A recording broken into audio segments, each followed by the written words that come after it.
prends la caméra un peu complètement spontanément en fait. J'avais envie de parler un peu avec vous et de vider mon sac en fait. Et on va littéralement vider mon sac. Ici à côté de moi, c'est un giga tote bag qui contient 3 de mes œuvres, 3 tableaux. Si vous me suivez un peu sur Instagram, j'en avais parlé vite fait en story, mais j'ai participé de nouveau à un concours de peinture. C'est la 3e fois en fait. Ouais, je pense que c'est le 3e concours auquel je participe en... Ça fait 1 an en fait. Le premier concours auquel j'ai participé, ça devait être l'année dernière pour le mois de mai ou juin. J'avoue que pour ce premier concours, j'avais très peu d'espoir d'une quelconque issue positive parce que c'était premièrement, c'était mon premier concours. C'était un concours à l'échelle vraiment nationale hein, pour toute la Belgique et c'était vraiment organisé par la Fédération Wallonie-Bruxelles, etc. Donc j'avais très peu d'espoir pour ce concours-là. Du coup, ouais, vous l'avez compris, le thème de la vidéo, je ne l'ai pas encore dit, mais le thème de la vidéo, du coup, c'est un petit peu un blabla, un chit-chat autour des concours d'art et un peu un retour d'expérience et les interrogations que j'ai par rapport à ces concours et si ça vaut le coup en fait pour moi de continuer à participer à ces concours ou pas. J'ai envie de vous parler un peu voilà, de ce que ça m'a apporté et de ce que ça ne m'a pas apporté. Voilà, bon, j'espère que cette vidéo ne sera pas trop négative parce que c'est pas le but, mais j'aimerais vraiment avoir une discussion honnête et vous faire part voilà, de mon expérience, de mon ressenti, et puis c'est aussi une façon de garder trace et de documenter, voilà, de documenter un peu mon parcours. C'est aussi pour ça qu'en fait que j'ai créé cette chaîne. J'ai vraiment besoin de parler de ce sujet et bien sûr j'en ai parlé avec mon compagnon mais c'est pas du tout un artiste, j'en ai parlé avec mon meilleur ami pareil, c'est pas du tout un artiste et donc je me suis dit que ça vaudrait peut-être le coup de prendre la caméra et d'en parler avec vous complètement à cœur ouvert et je serais très heureuse que ça puisse ouvrir une discussion dans les commentaires et que vous puissiez me faire part de vos réflexions par rapport à votre propre expérience et également par rapport aux interrogations que je vais soulever dans cette vidéo par rapport à mon parcours. Enfin, vraiment j'aimerais créer cet échange avec vous. Ensuite, j'ai participé à un autre concours, je pense que c'était vers le mois d'octobre ou novembre 2022. Je vous avais d'ailleurs fait une vidéo à ce propos où je peignais 1 ou 2 tableaux, je ne sais plus, je vous la remettrai dans le petit i si vous ne l'avez pas vu et que ça vous intéresse. Et voilà, pareil, je n'avais pas eu d'issue positive à la suite de ce concours. J'étais un peu déçue, mais vraiment sans plus. J'étais allée au vernissage, je pense, et puis bon, quand j'avais vu en fait les œuvres qui avaient été sélectionnées, mon travail ne correspondait à rien du tout de ce qui avait été sélectionné. Il y avait même pas, je pense qu'il n'y avait même pas de peintures en fait qui ont été sélectionnées parce que c'était ouvert à tout type d'art. Donc pas que de la peinture ou du dessin. Du coup voilà, j'étais pas... sur le coup j'avais été un petit peu déçue et puis après j'avais relativisé très vite en fait. Et donc ici très récemment j'ai participé au concours le prix des arts de la ville de Woluwe-Saint-Pierre, qui est une commune juste à côté de chez moi, qui proposait un concours d'art spécifique peinture, dessin, ouvert à tout le monde, amateurs, professionnels, etc. En général pour les concours comme ça il faut présenter 3 œuvres. Et je me suis fait un peu une sorte de routine. À chaque concours auquel je participe, je crée un nouveau tableau. La première fois, évidemment, j'ai dû en créer 3. Et cette fois-ci, j'en ai créé un de plus. Et j'ai donc présenté mes 3 tableaux. Je vais peut-être vous les montrer, mais il y en a que vous avez déjà vus à plusieurs reprises. Donc j'ai choisi les 2 que j'ai exposés chez Octopus. Pareil, je vous remettrai le vlog dans le petit i si vous ne l'avez pas vu. Et j'en ai créé un nouveau. Je vais vous montrer tout ça. En fait, moi, je suis à pied, hein, enfin à pied, en transport en commun, etc. Et j'avais besoin de pouvoir déplacer mes toiles, puisque j'ai eu besoin de les amener, en fait, et d'aller les rechercher aujourd'hui, puisqu'elles n'ont pas été sélectionnées. Et je savais pas trop comment les porter. Résultat, j'ai décidé de transformer tous mes tote bags en giga tote bag. Ici, j'ai passé pas mal de temps à coudre ce sac, mais c'est un peu ma hotte du Père Noël. Je suis très contente de l'avoir parce qu'il resservira vraiment. C'est un peu le système D hein, avec moi. Voilà, c'est mon tote bag de 85 cm par 90 cm. Mais bon, il est super pratique parce que j'ai pu déplacer mes tableaux relativement facilement, on va dire. Donc j'avais choisi de présenter celui-ci que vous avez déjà vu.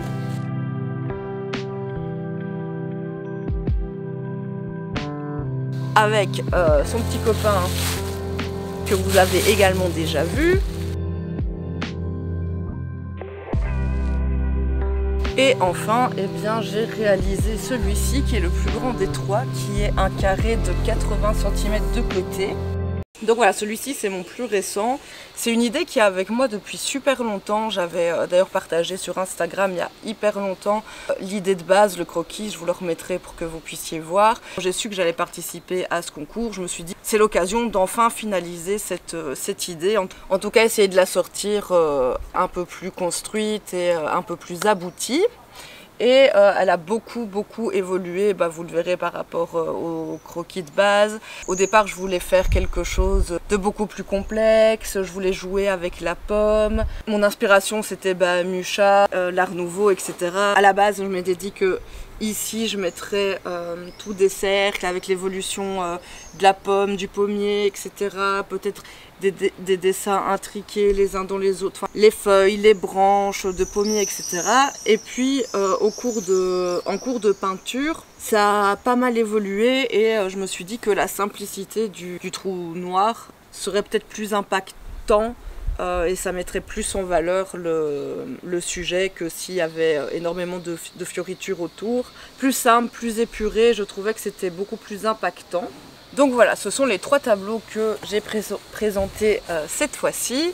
Et comme vous vous en doutez, puisqu'on est là, eh bien, c'est encore raté. Hein je rigole, mais hier j'étais super déçue. Bon, ça fait 3 concours auxquels je participe, 3 fois que c'est raté. C'est une bonne moyenne, hein, c'est une moyenne de 100%. Hein, jusque-là, moi je dis, on est bon. Je rigole, mais en fait... hier, en fait, quand j'ai eu les résultats, hier, j'étais, genre, pour le coup, vraiment pas bien. J'étais super triste, j'ai pleuré un peu.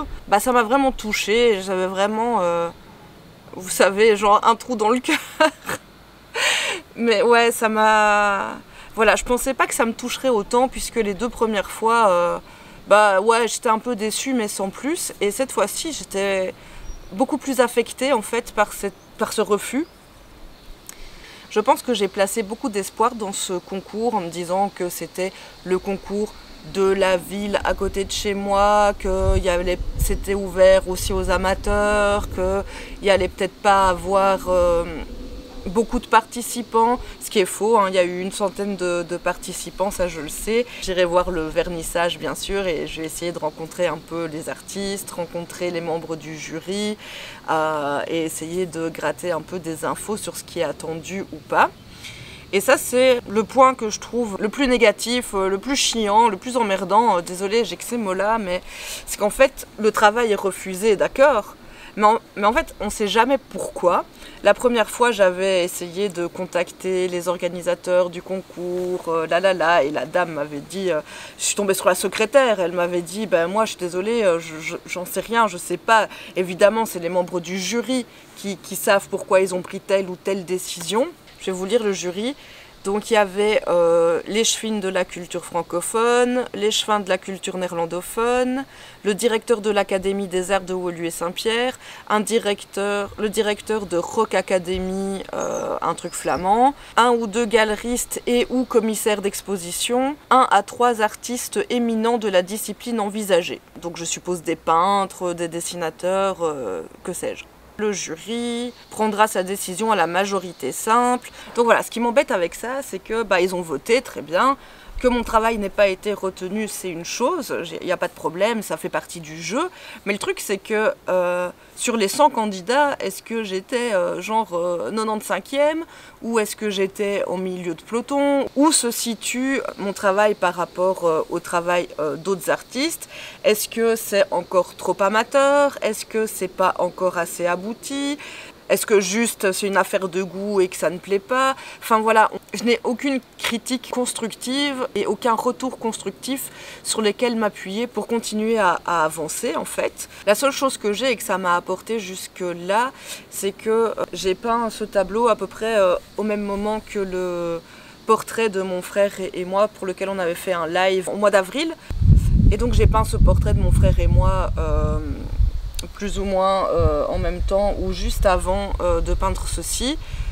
Et en fait, je me suis beaucoup plus éclatée à peindre ce tableau qu'à peindre nos portraits. Et ça, je pense que c'est intéressant et que c'est bon signe. Ça veut dire que je dois continuer à creuser mon univers, à pas avoir peur de continuer à aller dans la direction de ce qui me plaît vraiment, des choses que j'ai envie d'exprimer et de peindre, même si j'ai beaucoup de jugement en fait sur mon propre travail. Ouais, beaucoup de jugement, beaucoup de peur de sortir les choses que j'ai vraiment envie de sortir. J'ai plein d'idées et de peintures que j'aimerais réaliser et qui sont avec moi depuis longtemps, hein, qui sont là, que j'ignore en fait. Et je vais avoir tendance à aller peindre comme j'ai fait ici ces quelques derniers jours pour me détendre. J'ai peint des moutons et ça, pas de problème, je vous ai filmé le processus de peinture. En fait, c'est facile. C'est des peintures qui sont faciles, c'est des peintures qui me demandent un peu de concentration et un peu de réflexion, mais qui grosso modo se basent toujours sur quelques références photos, sur un feeling, je sais plus ou moins ce que je veux faire. Et c'est des petites peintures faciles qui me font du bien, comme quand je peins un paysage, même s'il va être en grand sur toile. C'est chouette, c'est mignon, c'est joli, mais clairement c'est pas ce que j'ai moi à dire, c'est pas ce que j'ai moi envie et ou besoin de sortir et de jeter sur toile. Et je me rends compte que j'ai tendance à céder à cette facilité de peindre des sujets neutres en fait, ou émotionnellement neutres, ou un peu mignon, un peu joyeux, un peu banal entre guillemets, même si j'aime pas ce mot parce qu'un paysage, un animal, c'est jamais banal et on peut toujours le sublimer, on peut venir y mettre certaines émotions par le cadrage, par les couleurs, par etc. Vous savez.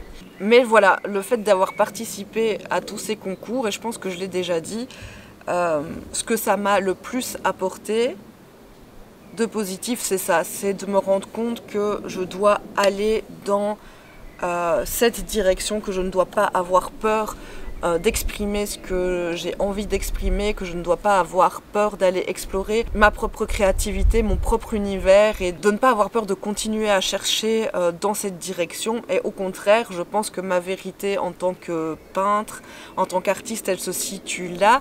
Et en fait, quand j'ai eu terminé de peindre cette toile, j'avais qu'une seule envie et une seule hâte, c'était d'aller chercher des toiles encore plus grandes et de me mettre à ces autres tableaux que j'ai en tête et pour lesquels j'ai déjà des croquis, pour lesquels j'ai déjà commencé à prendre des notes, pour lesquels j'ai déjà quelques références. Et voilà.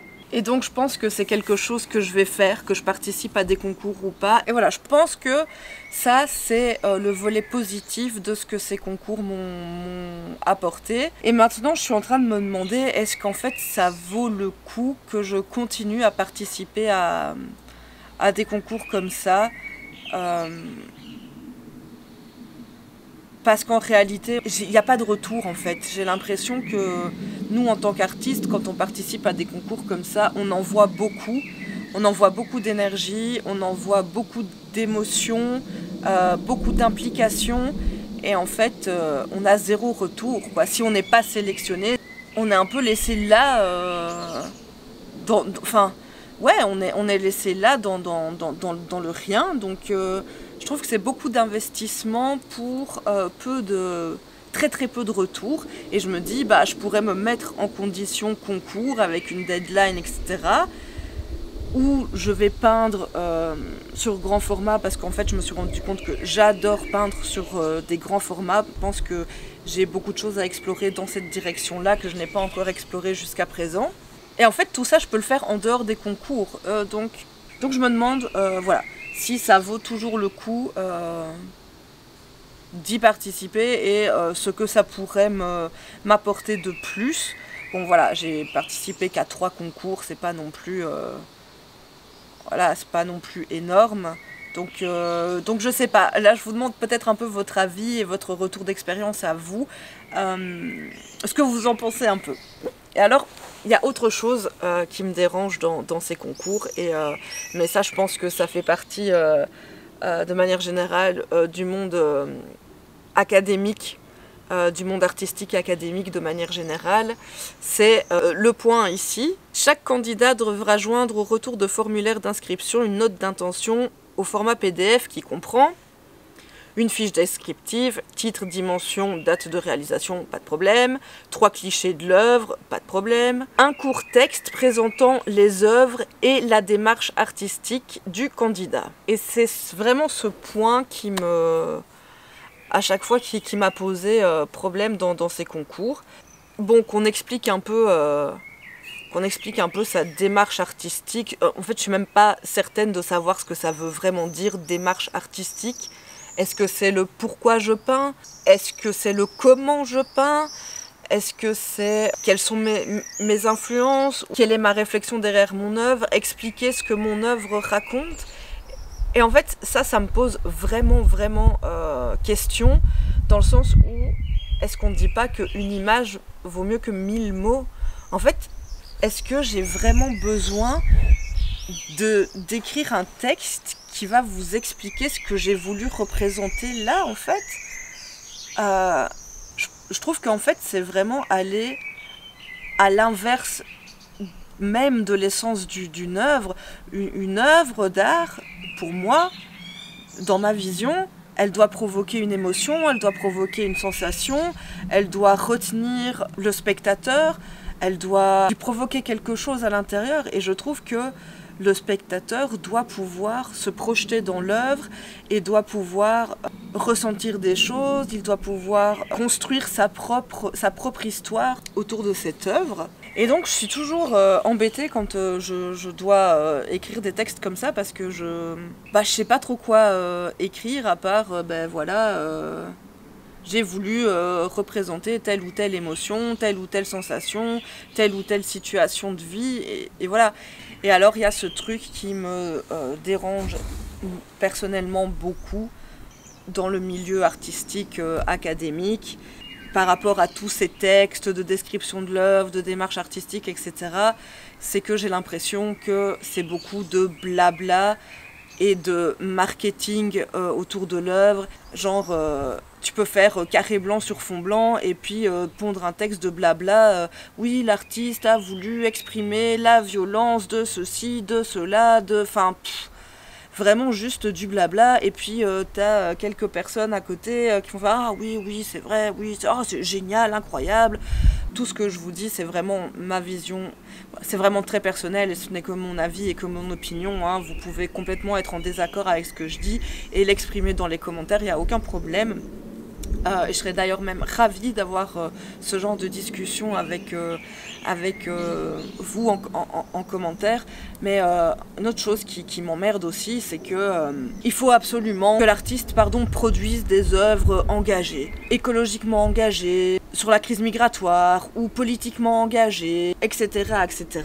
Et si possible, dans le bon sens, hein, c'est-à-dire dans le sens de la pensée dominante, dans le sens des luttes sociales. C'est comme ça que je le ressens, mais il devrait être pro-ceci, pro-cela, anti-ceci, anti-cela. Il faudrait que toute son œuvre, que tout son art, que tout son travail soit engagé et dénonce quelque chose, mais quelque chose qui intéresse le monde, hein, pas quelque chose qui n'est pas dans l'air du temps et qui n'intéresse pas. Non, il faut aller dans le sens de ce qui est en vogue en ce moment. Et ça me dérange de la même façon parce que je trouve que c'est antinomique avec ce qu'est pour moi un travail artistique et un artiste.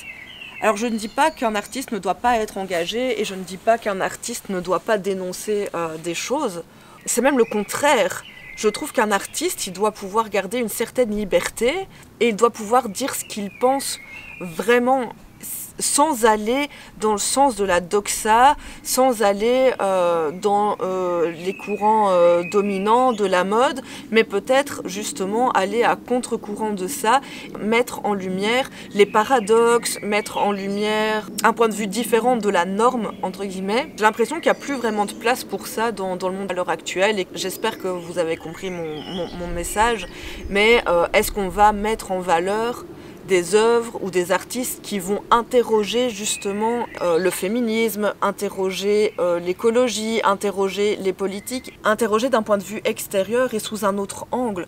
Et ça c'est à mon sens ce qu'un artiste engagé devrait faire. Et d'un autre côté, je me dis que tous les artistes ne sont pas obligés d'être engagés en fait. C'est pas parce que tu es un artiste que forcément tu dois être politisé, tu dois forcément vouloir dénoncer des choses. Non, tu peux être un artiste et vouloir montrer autre chose. Tu peux être un artiste et vouloir montrer la beauté du monde, la magie du monde, apporter du bien-être et du bonheur aux gens avec de jolies réalisations. Enfin, il y a plein de manières en fait d'être artiste, et j'ai l'impression que certaines manières sont plus valorisées que d'autres.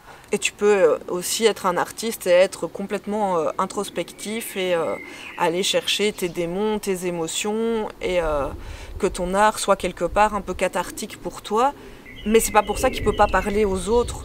Au contraire, tu vas peut-être pouvoir mettre en lumière de manière beaucoup plus crue, beaucoup plus vive certaines émotions, et ça va résonner avec un certain public. Bref, tout ça pour dire que j'ai l'impression que tout ça est beaucoup, subjectif bien sûr, mais que c'est un peu gangréné par le discours, et que le travail artistique, l'œuvre, ne se suffit plus à elle-même. Il faut être capable de blablater je ne sais quoi autour de son art pour que ce soit considéré par le milieu académique, et très certainement par le milieu des galeristes. Ça, c'est encore un milieu qui m'est complètement ou presque inconnu. J'ai encore jamais démarché de galerie. Mais ouais, c'est quelque chose que j'aime pas du tout, et je suppose que je suis pas la seule que je suis pas la seule artiste à ressentir ça. Et en fait, je me demande, est-ce que je dois me forcer et m'obliger à créer un discours marketing bien communicant, bien communiqué autour de mes tableaux, ou bien est-ce que je suis quand même en droit de me dire que un bon travail artistique qui est émotionnellement fort peut se suffire à lui-même dans ce monde-là? C'est ma question. C'est ma question.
Ah, tant qu'on est sur ma terrasse, je voulais vous montrer, regardez. On m'avait demandé de donner des nouvelles des graines de chênes. Je pense que ce sont des chênes que j'ai ramenés des Ardennes et que je fais pousser sur ma terrasse. Et bien regardez, ils vont bien. Ils ont poussé. Est-ce qu'ils sont pas super mignons? Je fais pousser une forêt sur ma terrasse. Je trouve ça absolument génial. J'en ai beaucoup, hein. 1, 2, je crois. 3, ça c'est un autre arbre. 4, 5, 6, 7. Ici 8, 9. Je sais pas s'il va bien pousser celui-là. Et ici le 10e, non, il pousse pas. Ah, tant que j'y suis, je voulais vous montrer. Si vous avez un chat et que comme le mien, il aime gratter dans les bacs de fleurs la terre et qu'il aime faire ses besoins dedans, j'ai trouvé une super solution. Il suffit de mettre de la mousse. Vous recouvrez toute la terre avec de la mousse et votre chat n'ira pas gratter et n'ira pas faire ses besoins. Voilà, ne me remerciez pas, c'est gratuit.